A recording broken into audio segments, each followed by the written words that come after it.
ખીચડીનું પાત્ર મૂકી શિવજી અને ભવાની રવાના થયા અને રસ્તે ચાલ્યા જતા ભવાનીને કહે છે કે દેવી જોયું ને કે ભલે એને ભગવા પહેર્યા પણ હજુ આના જીવનમાંથી 92 લાખ માળવો અને 1600 રાણીઓ નથી દૂર થઈ. મારે એ કહેવું છે કે સ્થૂળ ત્યાગે ત્યાગ નથી. નહીતર ઘણી વખત માણસ છોડે. મહારાજ એક દ્રષ્ટાંત આપીને સમજાવતા કે એક ગામડાના દાદા બંને માણસને કાયમી ટંટો ચાલ્યા જ કરે. હવે કાયમી ઘરમાં ઝઘડો ચાલ્યા કરે ને એવામાં પેલા દાદા છે ને પોતાના પત્નીથી કંટાળી ગયા, હાથ જોડીને કહે છે કે તારાથી તો હવે હું કંટાળ્યો અને મને એમ થાય છે કે બનારસ કાશી જઈ અને ભગવા પહેરી લઉં.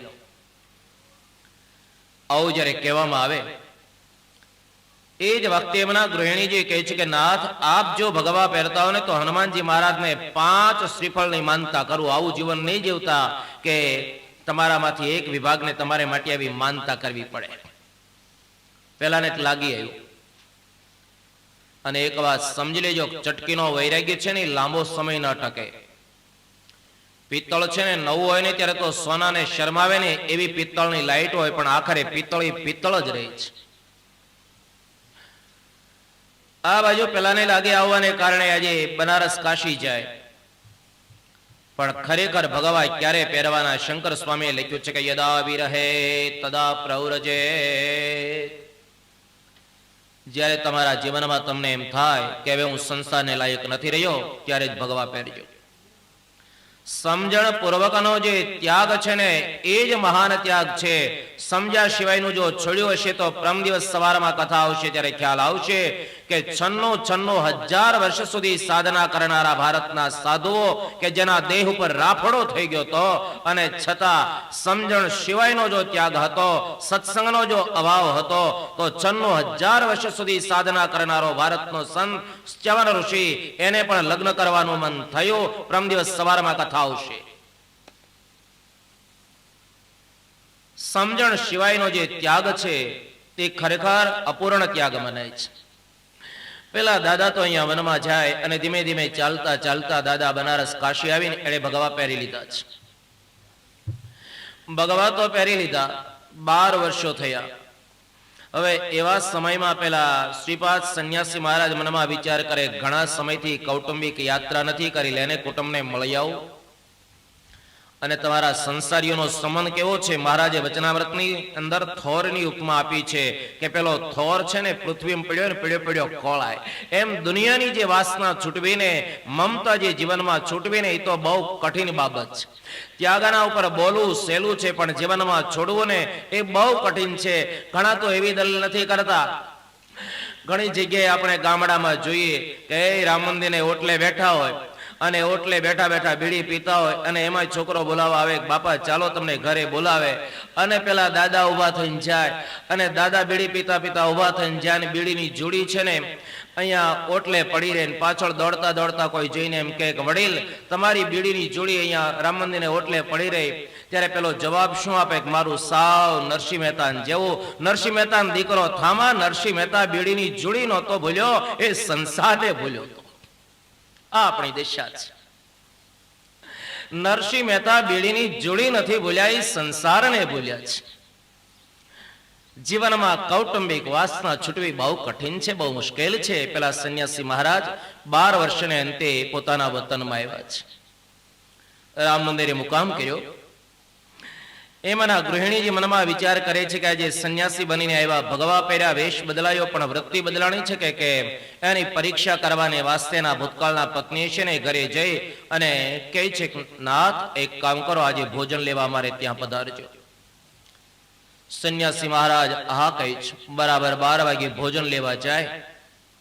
અને એક વાત સમજી લો કે કઠિનમાં કઠિન જો આપણે ત્યાં સાધુ સમાજમાં કોઈના ધર્મ હોય ને તો સંન્યાસીઓના ધર્મ અને જૈન સંતોના ધર્મ. વિચાર કરી લો કે આજે આપણા દેશની અંદર આટલી સવલત ઉપલબ્ધ હોવા છતાં જૈનોના સાધુ આજે ચાલીને યાત્રા કરે છે. આપણા ભારત વર્ષની અંદર ઘણા સંપ્રદાયો છે અને અનેક સંપ્રદાયોની અંદર કઠિનમાં કઠિન જો કોઈના ધર્મ દેખાતા હોય તો એક સંન્યાસીના ધર્મ કે સંન્યાસી એમને અગ્નિને અડવાનો અધિકાર નથી. આજે સંન્યાસી રસોડું ન કરી શકે અને કઠિનમાં કઠિન બીજા કોઈના જો ધર્મ હોય ને તો જૈન સંપ્રદાયના ધર્મો, એના સંતોના ધર્મ, કે જૈન સંપ્રદાયનો સાધુ 72 રાતથી વધારે કાપડ ન રાખી શકે. પહેરવાનું, ઓઢવાનું, પાથરવાનું, બાંધવાનું, આ બધી વસ્તુ 72 રાત કાપડની અંદર આવી જાય. ઉપાશ્રયની અંદર દીવો જો જલી રહ્યો હોય ને તો જૈનનો સાધુ દીવો પણ ન ઓલવી શકે. આ બધા એના કઠિનમાં કઠિન ધર્મ બતાવ્યા છે. મારે એ કહેવું છે કે સંન્યાસી મહારાજ બરાબર દિવસના 12 વાગે અહીંયા જમવા માટે ઘરે આવે છે. સંન્યાસીના ધર્મ શિવ પુરાણમાં બતાવ્યા છે કે તમારે ત્યાં ભિક્ષા માંગવાને માટે સંન્યાસી આવે ને તમારો દરવાજો બંધ હોય તો બહાર ઉભો ઉભો સંન્યાસી દરવાજો પણ ન ખખડાવી શકે. અને જે સંન્યાસી ગ્રસ્તને ત્યાં ભિક્ષા માટે જાય અને જે ગ્રસ્તને ઘરે કાયમિક સ્વાદિષ્ટ ભિક્ષા મળતી હોય તો એ ગ્રસ્તને ત્યાં કાયમિક ભિક્ષા લેવા પણ ન જઈ શકે. આ બધા સંન્યાસીઓના નિયમો છે. સાધુ થયા પછીના કેટલાક ગહન નિયમો છે. એ જ્યારે આપણે ઊંડા ઉતરીએ ને ત્યારે આપણને ખ્યાલ આવે. સંન્યાસી મહારાજ અહીંયા ઘરે આવ્યા. એના જે ભૂતકાળના ધર્મપત્ની છે ને એને પત્રાવળીની અંદર રોટલો અને એક પાત્રમાં અડદની દાળ પીરસી. સંન્યાસી મહારાજની દ્રષ્ટિ રોટલાના ઉપર પડી. રોટલો કોરો હોવાને કારણે પત્નીને કહે છે કે દેવી, આમાં વિષ્ણુ દેવતા કેમ નથી? રોટલો કોરો કેમ? એટલે ઘી કેમ નહીં લગાડ્યું? એમાંના જે ભૂતકાળના પત્ની છે હાથ જોડીને બોલે છે કે મહારાજ, રેંટીઓ કાતીને એક શેર અનાજ કમાવું છું. આખો દિવસ રેંટીઓ કાતું, એક શેર અનાજ કમાવ તો રોટલામાં નાખવા પૂરતું મીઠું જો ન હોય તો પછી આજે ઘી ક્યાંથી હોય? સંન્યાસી બોલે કે વિષ્ણુ દેવતા નથી, ઘી નથી. નહીં તો કે એક કામ કરો, પેલી મારી જોળી લાવો, જોળી અહીંયા નીચે મૂકો. પત્નીએ જોળી નીચે મૂકી. એ જ વખતે સાધુ મહારાજ સંન્યાસી બોલે કે આ કુડલી ખોલો, આમાં ઘી છે. આ કોથળી ખોલો, આની અંદર આજે ખાંડ છે. આ કપડાની અંદર મીઠું, મરચું, હળદી બધા મસાલા છે. આ પડિયાની અંદર અથાણું છે. હવે જેમ જેમ સંન્યાસી કહેતા ગયા અને પત્ની ખોલતા ગયા, બધી જ વસ્તુ નીકળી. અને નીકળી રહ્યા પછી એના ભૂતકાળના પત્ની હતા ને પાલો પાથરી વંદન કરીને કહે છે કે નાથ, આ તમારી ભગવી જોડીમાં તો એક હું નથી, બાકી તો તમે બધું સાથે લઈને ફરો. આમાં તમે છોડ્યું શું? આમાં એક હું નથી કહો, બધું તમે સાથે લઈને ફરો. એટલે જ લખ્યું કે કામ્યાનામ કર્મણામ ન્યાસ સંન્યાસમ કવયો વિદો. કરદમ મહારાજ એમને ભગવાન કપિલ નારાયણ કહે છે કે પિતાજી, હવે સંસાર છોડવાની ઈચ્છા હોય તો છોડી શકો છો. અને સંસારને છોડી અને ભગવાનનું ભજન તમારે કરવાનું. એ જ વખતે કરદમ મહારાજ અહીંયા ભગવાનને વંદન કરી વનમાં આવે છે અને પરમાત્માનું ભજન કરતા કરતા છેલ્લે ભગવાનના ધામમાં જાય છે. અને હવે બરાબર અત્યારનો સમય છે. ભગવાન કપિલ નારાયણ અહીંયા દરવાસન ઉપર બેઠા છે અને એમનામાં દેવહૂતિ અહીંયા ભગવાન કપિલ એને બે વંદન કરે છે. આને કહેવામાં આવે છે કપિલ ગીતા. બહુ સુંદર છે. ભાગવતજીના 9મા સ્કંદની અંદર કપિલ ગીતા, અહીંયા તૃતીય સ્કંદની અંદર કપિલ ગીતા જે બતાવવામાં આવીને એક એક કપિલ ગીતાના પોઈન્ટ છે ને સમજવા જેવા છે. મા દીકરાનો સંવાદ છે. દેવહૂતિ ત્યાં આગળ આવી અને ભગવાનને વંદન કરતા રડી પડ્યા. અને પ્રભુ બોલે છે કે માં, આજે તારા નેત્રમાંથી આંસુ કેમ પડે છે? દેવહૂતિ હાથ જોડીને બોલે છે પ્રભુ, અત્યાર સુધી હું માનતી હતી કે આ સંસારમાં સુખ છે, પણ આજે મને સમજાણું કે આ સંસારમાં સુખ નથી. તો દેહ અને ગેહ એટલે ઘર, આ બંને વિશેની મમતા કેમ નાશ પામે? પ્રકૃતિ અને પુરુષ એનો ભેદ સમજવાને માટે હું તમારી શરણે આવી છું. આપ મને જ્ઞાન આપો. ભગવાન કપિલ નારાયણ દેવહૂતિને કહે છે જો માં, પૂર્વે ઋષિઓને જે મેં અધ્યાત્મ યોગ કહેલો ને એ જ યોગ હું આપને સમજાવું છું. આપ સાંભળો. માનવના જીવનની અંદર બંધન અને મોક્ષ આપનારું કોઈ હોય ને તો વ્યક્તિનું મન છે. ચેત ખલ્વસ્ય બંધાય મુક્તયે ચાત્મનો મતા ગુણેશુ સક્તમ બંધાય રતમ વા પુંસી મુક્તયે. જીવનની અંદર આપણને મોક્ષ અને બંધન કરનાર કોઈ જો હોય, મોક્ષ પાવનારું હોય તો મન છે, બંધન કરનાર હોય તો પણ મન છે. મન એવ મનુષ્યાણામ કારણમ બંધ મોક્ષયો. શંકરાચાર્ય. મન છે ને તાળાની ચાવી જેવું છે. તાળાની ચાવી એક જ હોય, એની ચાવી એકવાર તાળાને વાસે, એની ચાવી એકવાર તાળાને ખોલે. એનું એ આપણું મન ભગવાનની મૂર્તિમાં જો કેન્દ્રિત થાય તો મોક્ષ પાવે, અને એનું એ મન જો સંસારમાં આસક્ત થાય ને તો બંધન કરે છે. મનની ગતિ અધોગામી છે. વિચાર કરી લો, મનની સ્થિતિ કેવી છે? અધોગામી છે. જળને જો તમારે ટાંકી સુધી પહોંચાડવું હશે ને તો મોટરની જરૂર પડે, પણ ટાંકીમાંથી જળને જો નીચે લાવવું હોય તો યંત્રની જરૂર નથી પડતી. એમ મનની સ્થિતિ અધોગામી છે. મનને દુનિયાના વિષયોમાં રાગ છે. અને એક વાત બરાબર સમજી લઈએ કે નાના બાળકને તમે એમ કહો કે સાધુ થાવું, તરત તોલો હલાવે નહીં, અને તમે એને એમ કહો કે લગ્ન કરવા જ. શું કારણ છે? મનની સ્થિતિ હંમેશા અધોગામી છે. મનને દુનિયાના વિષયો માટે રાગ છે. અને એટલે જ ભગવાન સ્વામિનારાયણના શબ્દમાં જો કહો તો વચનામૃતની અંદર ઊંડા ઉતરજો. મહારાજ વચનામૃતની અંદર એક પોઈન્ટ લાવ્યા છે કે મન છે એક ભૂતના જેવું છે. આખો દ્રષ્ટાંત મહારાજે વચનામૃતમાં આપ્યું કે કોઈ માણસે ભૂત વશ કરેલું. હવે ભૂતને વશ કરેલું ને એટલે જે કાંઈ કામ સોંપે ને પેલું ભૂત કામ કરી વાળે ને વશ કરનારની પાસે આવીને કહે છે કે મને કામ બતાવો, નહીતર ખાઈ જાઓ. મહારાજ આ દૃષ્ટાંત આપીને એ કહેવા માંગે છે કે મનને કોઈ દિવસ નવરું નહીં રહેવા દેતા. મનની સ્થિતિ કેવી છે કે પીપળાનું પાન, હાથીનો કાન અને દીવાની શિખા બરાબર જોજો, કોઈ દિવસ સ્થિર નહીં હોય. હાથી બિચારો બેઠો હોય ને તો એનો કાન હલતો જ હોય. એક હાથીનો કાન, પીપળાનું પાન કોઈ દિવસ સ્થિર ન હોય. શ્રી ચરિત્રામૃત સાગરના શબ્દો, આધારાન સ્વામીનો ગ્રંથ. અને દીવાની શિખા, દીવો જલી રહ્યો હોય ને પણ એની શિખા કોઈ દિવસ સ્થિર નહીં હોય.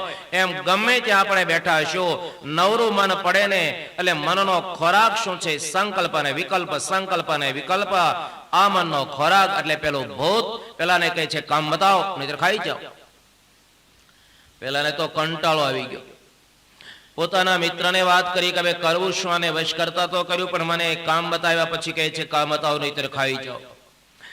મિત્ર બોલે છે કે એક કામ કરવાનું, જે કાંઈ કામ બતાવે ને એ કામ કરી રહ્યા પછી તને કે કામ બતાવો તો તારા ચોકમાં તારે એક વાંસ ખોડી રાખવાનો. ભૂતને કહેવાનું ચડ ઉતર, ચડ ઉતર.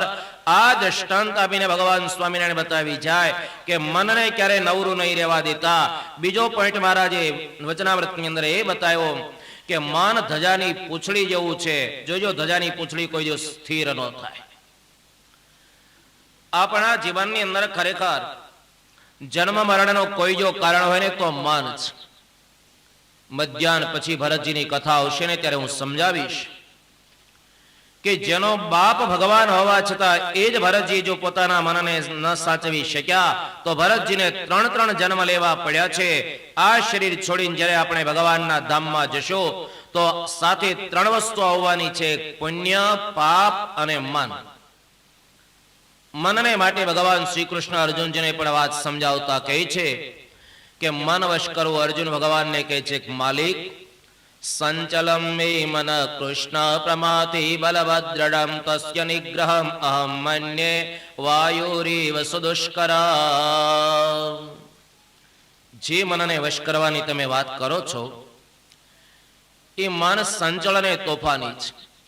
જો આ પવન વાય છે અને પકડવો હોય પકડાય. ગીતાની અંદર આ વાત લેવામાં આવી છે કે સંચલમ હે મન કૃષ્ણ પ્રમાથી બલવદ્રઢમ તસ્ય નિગ્રહમ અહમ મન્યે વાયુરીવ સુદુષ્કરમ. પવન વાય છે, આપણને દેખાય છે પવન અહીંયા વાઈ રહ્યો છે, પણ પવનને જો પકડવો હોય તો પકડાઈ શકાતો નથી. એમ સંચલ અને તોફાની મન, એને વશ કઈ રીતે કરવું? તો ભગવાન બીજા પાદમાં કહે છે કે અભ્યાસેન તો કૌંતેય વૈરાગ્યેણ ચ ગૃહ્યતે.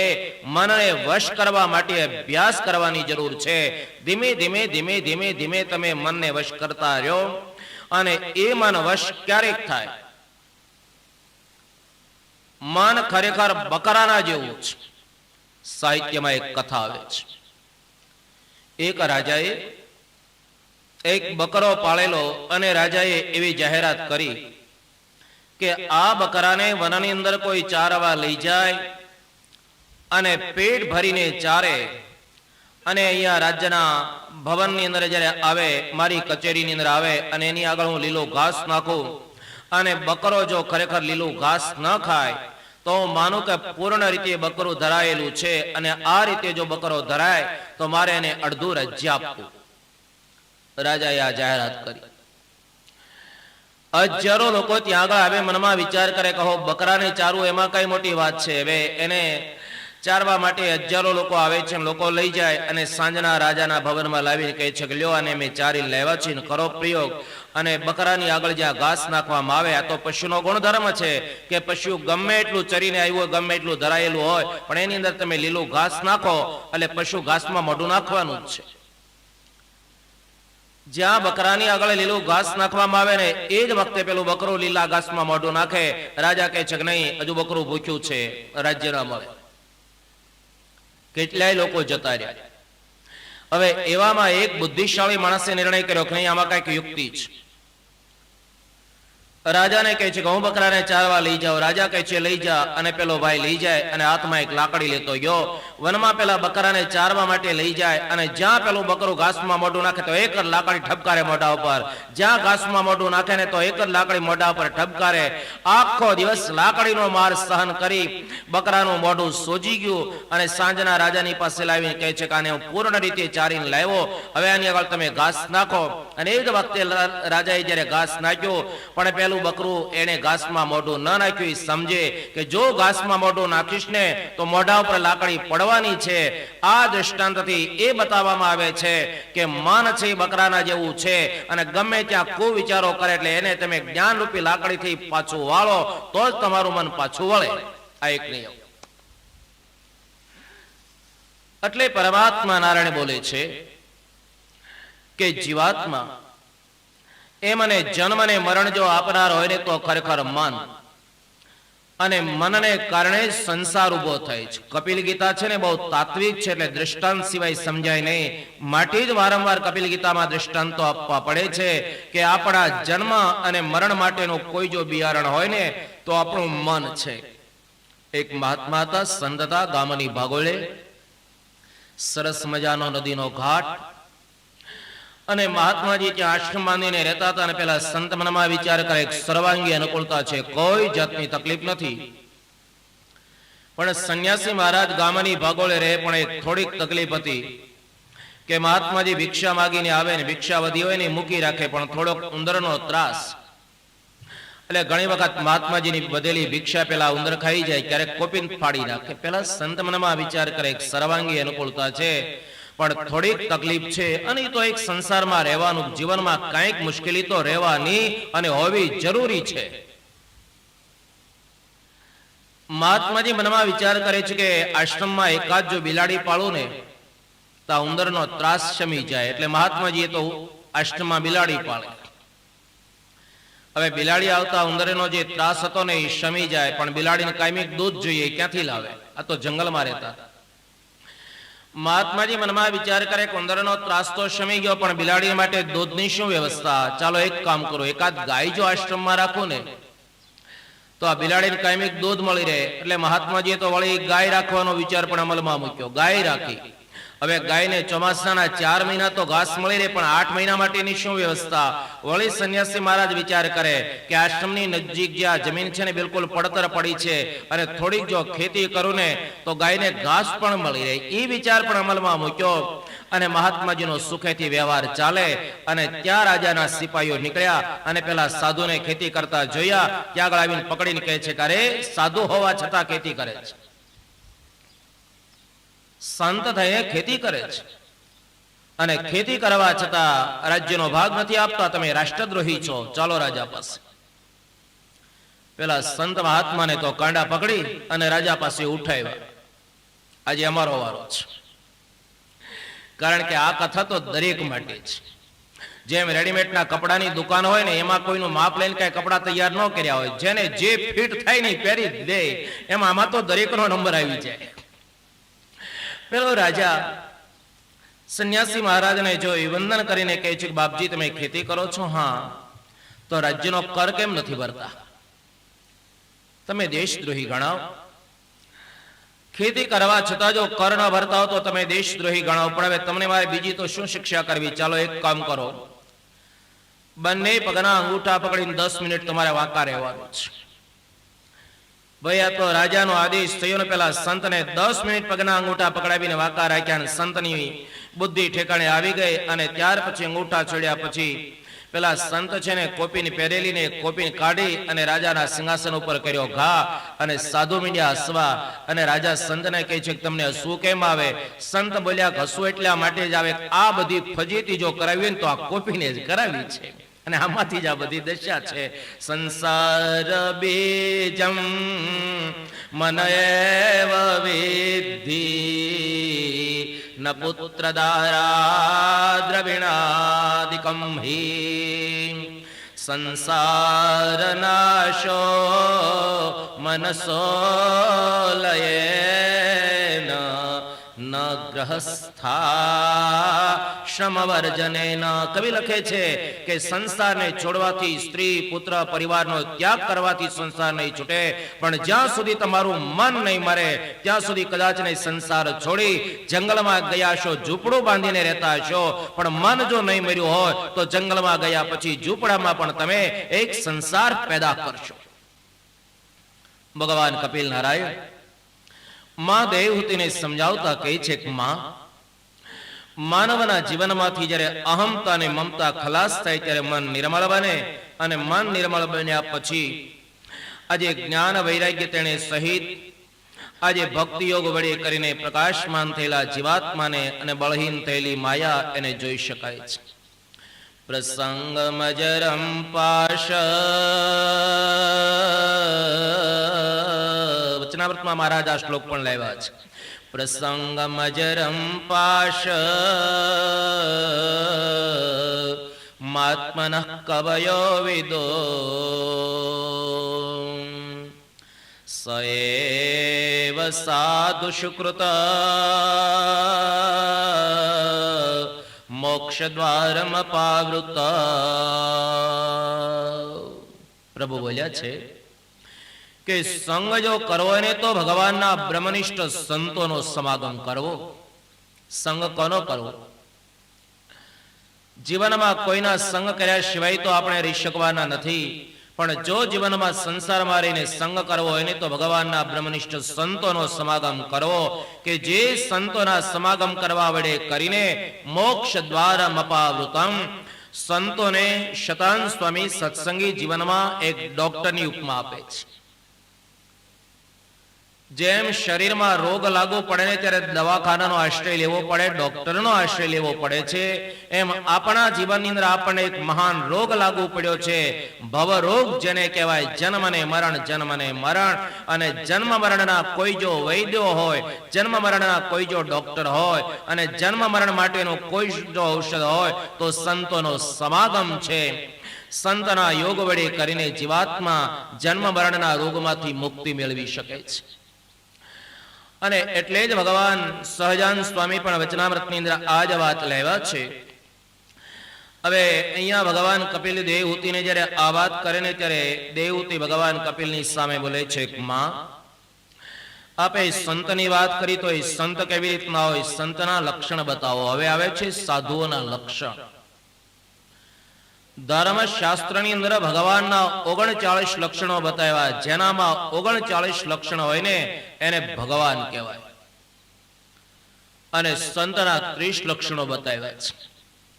જે સંતના 30 લક્ષણ અહીંયા ભાગવતજીના તૃતીય સ્કંદમાં બતાવ્યા, એ સંતના 30 લક્ષણ રામાયણના અરણ્યકાંડમાં પંપા સરોવરના કિનારા ઉપર ભગવાન રઘુનાથજી નારદજીની સામે બતાવ્યા છે.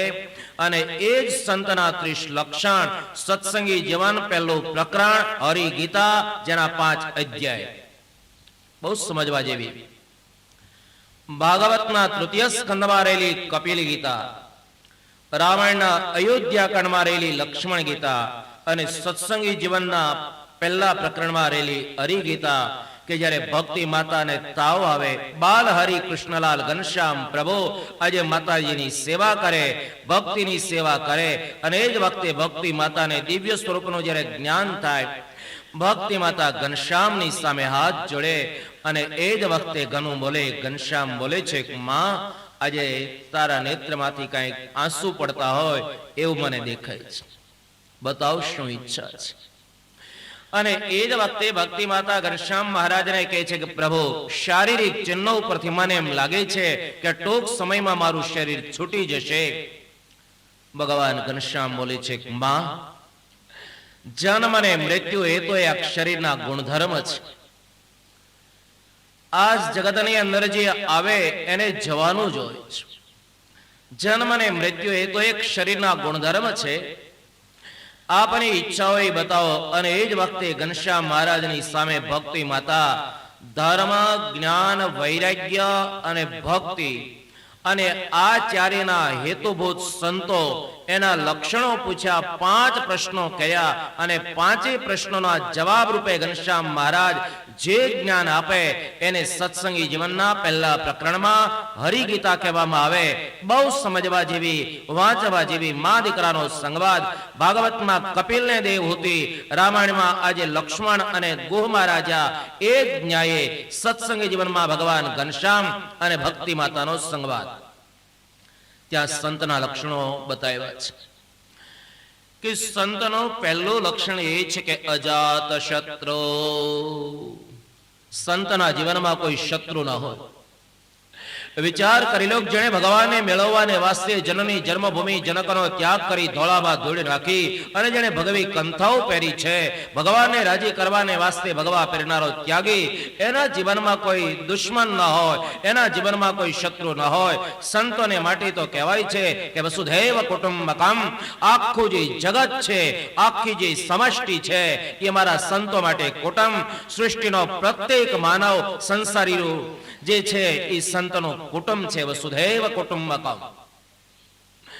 સંતનું બીજું લક્ષણ બતાવતા ભગવાન કપિલ નારાયણ બોલે છે કે માં, સંતનું બીજું લક્ષણ એ છે કે સર્વભૂત પ્રાણી માત્રનું હિત કરવું, તેમાં પ્રીતિવાળા. તે જ પ્રમાણે જે કાંઈ મળે એમાં સંતોષને માનનારા, કામ, ક્રોધ, લોભ, મોહ, આશા, ઈર્ષા, તૃષ્ણા આ બધા દ્વંદ્વોથી રહિત. આવી રીતના સંતના 30 લક્ષણો બતાવ્યા છે. અને એ સંતના શ્રીમુક્તિ ભગવાન કહે છે, ભગવાનની કથા વાર્તા સાંભળવાથી સંસારી છે ને એ સંસારના બંધનમાંથી છૂટી જાય છે અને અંતે પરમાત્મા નારાયણના ધામનો અધિકારી બને. દેવહૂતિ ભગવાનને કહે છે, પ્રભુ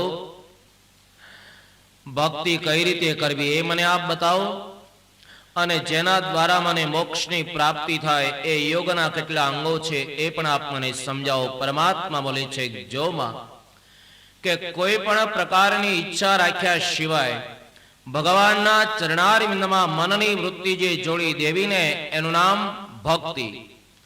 ભક્તિ કરો, સત્સંગ કરો, પણ દુનિયાના પદાર્થ માટે નહીં. જે સિદ્ધાંત ભાગવતજીનો આવો વચનામૃત ઉપર મહારાજ વચનામૃતમાં એક વાત લાવ્યા છે કે સત્સંગ અને ભક્તિ જો કરતા હો તો દુનિયાના પદાર્થ માટે નહીં કરતા. એમ નહીં માનતા કે મારે શરીરે સારું રહેતું નથી એટલે ભક્તિ કરું, મહારાજ દયા કરે શરીરે સારું થાય. વ્યવહારે બહુ દુર્બળ છો અને સત્સંગ અને ભક્તિ કરું તો ખરેખર મહારાજ દયા કરે અને વ્યવહારે સુખી થાવ. ભક્તિ દુનિયાના પદાર્થ માટે નહીં, દુનિયાના પદાર્થ માટે કરેલી ભક્તિ એ વાસ્તવમાં ભક્તિ નથી, પણ ભગવાનને રાજી કરવા માટે સત્સંગ અને ભક્તિ કરો. નહીતર ઘણી વખત આપણી ભક્તિ તો કેવી કામના વાળી ભક્તિ છે. સાહિત્યમાં એક કથા આવે છે કે એકવાર બિલાડી દહીં દૂધ પીવાને માટે નીકળીને, ત્યાં કઈ ગાયો ભેંસો બાંધી નથી એને, ત્યાં 2-5 ઘર ફરે એટલે ક્યાંક મળી જાય.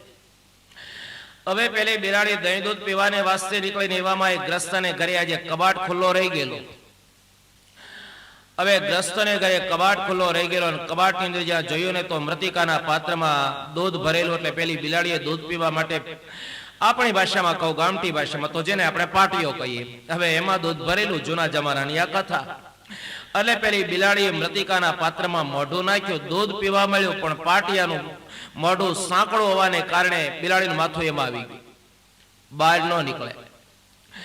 હવે પેલી બિલાડી આમથી આમ ભર્યા કરે, પણ આજે મૃતિકાનું પાત્ર એમાંથી મોઢું નીકળે નહીં, અને વચ્ચે એક આવો થાંભલો ને એની સાથે પેલું મૃતિકાનું પાત્ર અથડાણું ને, અને પાટિયો ફૂટી ગયો, પણ એનો જે કાંઠો હતો ને બિલાડી ડોકમાં રહી ગયો. પછી તો બિલાડી ફરતા ફરતા જંગલની અંદર એક વિવાર દર એમાં 1000 ઉંદર રહેતા હતા, ત્યાં આવીને લપાઈને બેહી ગઈ. ત્યાં પેલા ઉંદર બધા નીકળ્યા અને બિલાડીને જોતાની સાથે મીંડ્યા ડરવા. બિલાડી બોલે કે નહીં, મને જોઈને ડરતા નહીં. કેમ? તો કે હું તો કેદારની યાત્રા કરવા ગઈ ને, ત્યાં જઈને હું કંકણ પહેરી આવી છું, જો હું કોઈ જીવની હિંસા કરતી નથી. ત્યારથી આ કહેવત પડી ગઈ કે ભાઈ કેદાર જઈને કંકણ પહેરી આવ્યા છે. ઘણાનું આવું જ બધું હોય.